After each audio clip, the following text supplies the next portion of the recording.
नमस्कार. मी किरण भिकन भुजबळ.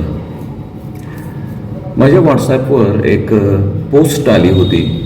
मला असं वाटलं की ही तुमच्याबरोबर शेअर केली पाहिजे. मी तुमच्याबरोबर ती पोस्ट शेअर करतो आहे. तलाठ्याला वाटतं फेरफारासाठी शेतकऱ्याने 30-40 हजार रुपये द्यावे, कारण 5 एकर जमीन आहे ना. काय मरतो का शेतकरी एवढ्यानं? हा, ग्रामसेवकाला वाटतं शेतकऱ्याकडून काढावे 10,000 रुपये. छप्पर दुरुस्त करायचा अर्ज आलाय ना. मरतोय का शेतकरी एवढ्याने? बँक मॅनेजरला वाटतं शेतकऱ्याने लाखाच्या कर्जाला किमान 10,000 रुपये दलालाकडे जमा करावे. मरतोय का शेतकरी एवढ्याने? सोसायटीच्या चेअरमनला वाटतं मीच शेतकऱ्याला कर्ज वाटप करतो, तेव्हा मी लाखामाग 15-20 हजार रुपये काढून घेतलं तर काय झालं? काय मरतोय का शेतकरी एवढ्याने? दूध डेअरीच्या चेअरमनला वाटतं दुधाचा पगार आपणच करतो, मग लिटर माग 4 रुपये ढाकलं तर काय झालं? मरतोय का शेतकरी एवढ्यानं? दूध संघाला वाटतं शेतकऱ्यांपेक्षा आपली मेहनत जास्त, कारण बाळाला आज जाऊन टँकर धुवा लागतो ना.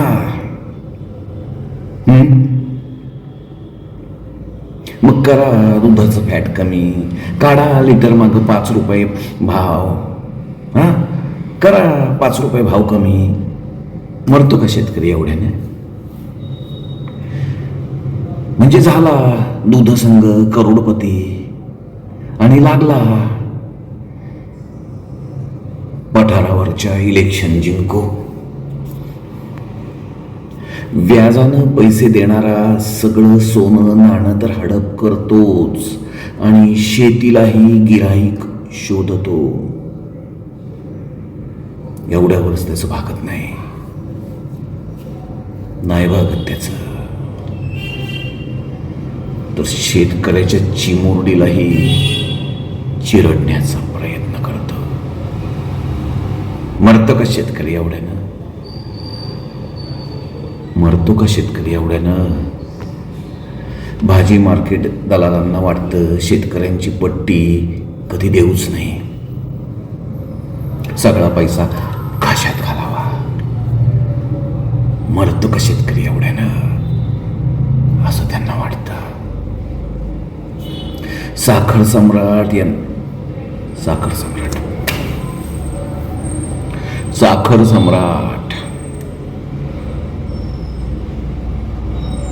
साखर सम्राटांना वाटतं प्रत्येक 10 टन ऊसामाग 1-2 टनाचा काटा मारू. ऊसाचं बिल 6-6 महिने द्यायचंच नाही. मरतंय का शेतकरी एवढ्यानं? लाईनवाल्या साहेबाला वाटतं शेतकऱ्यानं वीज बिल पूर्ण भरावं आणि DP मेंटेनन्स निघाला तर सर्व शेतकऱ्यांनी लाख रुपये जमा करून आपल्याकडे द्यावे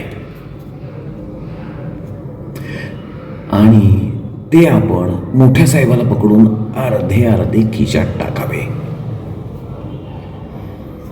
वर दिवाळीला पण घरोघरी उकळतो.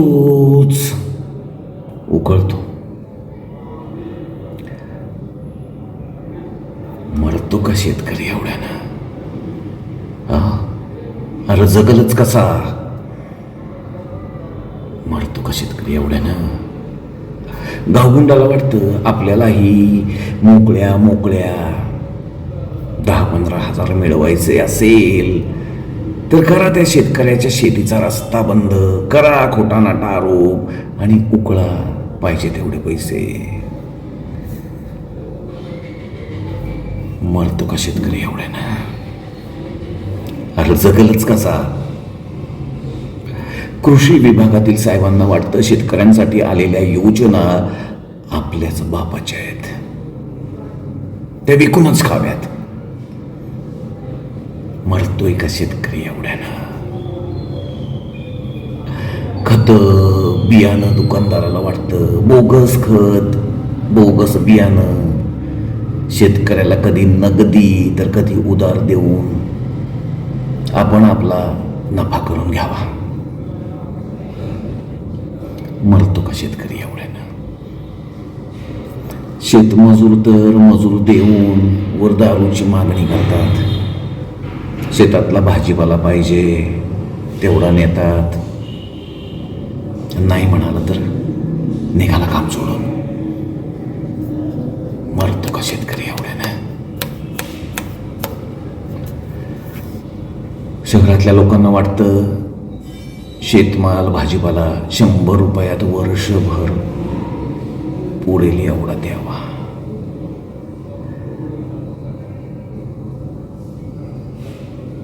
मरतो का शेतकरी एवढ्यानं? अरे जगल कसा? टीव्ही चॅनेलवाल्यांना वाटतं जे शेतकरी म्हणेल शेतीत 10 लाख उरते, अशाच शेतकऱ्यांची मुलाखत दाखवा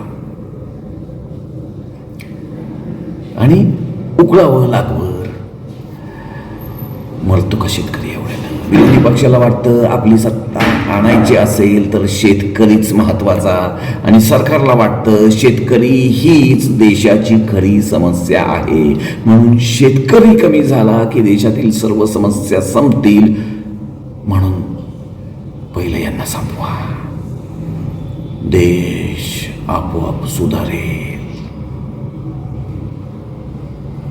आणि सरकारला वाटतं शेतकरी हीच देशाची खरी समस्या आहे, म्हणून शेतकरी कमी झाला की देशातील सर्व समस्या संपतील, म्हणून पहिले यांना संपवा, देश आपोआप सुधारेल.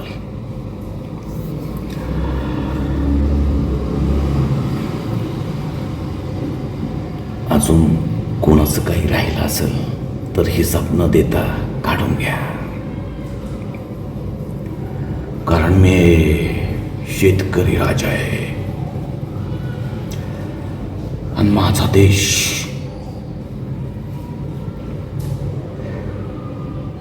कृषी प्रधान आहे.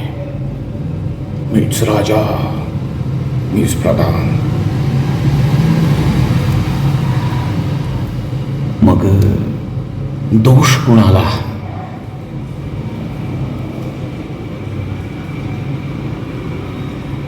दुर्दैवानं हे सत्य आहे.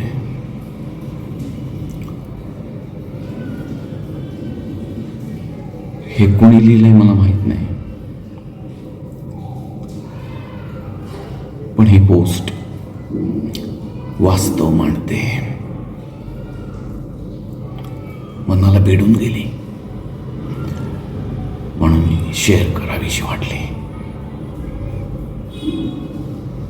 माझा देश कृषी प्रधान आहे.